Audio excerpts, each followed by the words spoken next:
तिची जीभ कापलेली होती, पाठीचा कणा मोडलेला होता. बेशुद्ध अवस्थेत तिची आई आणि तिचा भाऊ तिला हॉस्पिटलमध्ये घेऊन आले.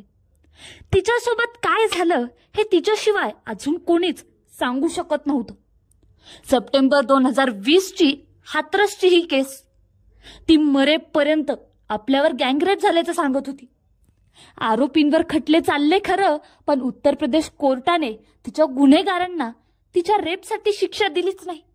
उलट त्यातल्या तिघांना निर्दोष सोडलं आणि फक्त एकाला अजन्म कारावासाची शिक्षा दिली. कोर्टाने रिपोर्ट दिला की जेव्हा मुलगी हॉस्पिटलमध्ये गेली तेव्हा तिने किंवा तिच्या कुटुंबियांनी रेप झाल्याचं सांगितलंच नाही. 1 आठवड्यानंतर जेव्हा ती शुद्धीत आली आणि जेव्हा तिने सांगितलं तोपर्यंत फार उशीर झाला होता. पण तुम्हाला हा कोर्टाचा निर्णय कितपत योग्य वाटतो? अशा अवस्थेतही तिने वेगळं सांगायला हवं होतं का? नेमकं काय आहे हे संपूर्ण प्रकरण, चला जाणून घेऊया.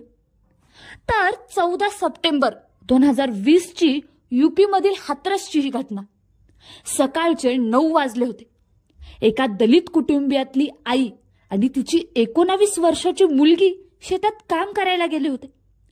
आई शेताच्या एका टोकाला काम करत होती, तर मुलगी जवळजवळ 100 मीटर लांब दुसऱ्या शेतात काम करत होती. अचानक संदीप, रामू, लवकुश आणि रवी तेथे येतात आणि तिच्या गळ्यातली ओढणी पकडून तिला फरफटत लांब घेऊन जातात आणि तिच्यावर गँगरेप करतात.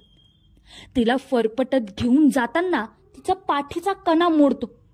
त्या वेदनेने ती विवळत होती, पण त्या चौघांना प्रतिकार सुद्धा करत होती. पण ते चौघे तिथंच थांबले नाही. तिने आरडाओरडा करू नये म्हणून त्यांनी तिची जीभ कापली आणि संदीप तिचा गळा आवळून तिला मारण्याचा प्रयत्न करू लागला. तेवढ्यात मुलीचा आवाज ऐकून तिची आई तेथे पोहोचली आणि तिला पाहताच ते चौघे तेथून पळून गेले. ती अर्धमेल्या अवस्थेत तेथेच पडून होती.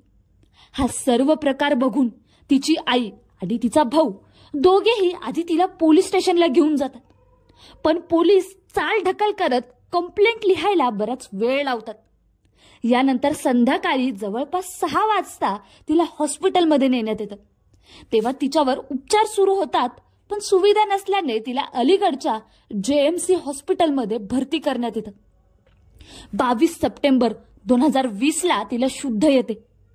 त्यावेळेस ती पोलिसांना तिचे स्टेटमेंट देते की संदीप, रामू, रवी आणि लवकुश यांनी माझ्यावर गँगरेप केला आणि प्रतिकार केल्याने त्यांनी माझी जीभ कापली आणि मला गळा दाबून मारून टाकल्याचा प्रयत्न केला.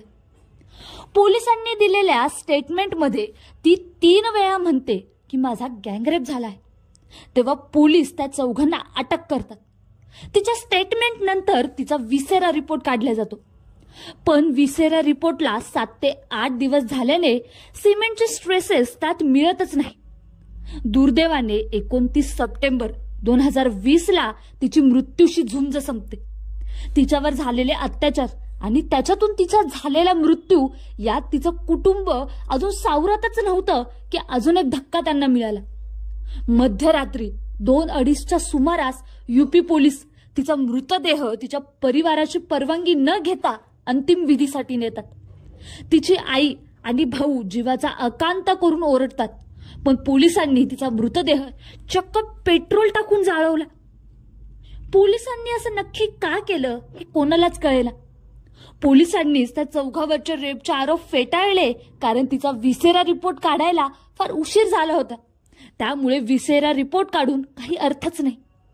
कोणी प्रत्यक्षदर्शी सुद्धा नव्हता. यामुळे कोर्टाने सुद्धा हाच निर्णय दिला की पीडितेच्या अंगावर सिमेंटचे स्ट्रेसेस न मिळाल्याने तिच्यावर बलात्कार झाला असं मानताच येणार नाही. त्यामुळे रामू, लवकुश आणि रवी यांची निर्दोष मुक्तता करण्यात आली आणि संदीप याने गळा दाबून हत्या केली म्हणून त्याला जन्मठेपाची शिक्षा सुनावली. पण तिची टेस्ट ही 7 दिवसानंतर का करण्यात आली, जेव्हा की ती 4 दिवसाच्या आत करावी लागते? यावर पोलिसांनी सांगितलं की तिने किंवा तिच्या कुटुंबियांनी ही गोष्ट स्पष्टच केली नाही की तिच्यावर बलात्कार झाला. जेव्हा पीडितेला जाग आली तेव्हा तिने सांगितलं, त्यानंतर आम्ही टेस्ट केली.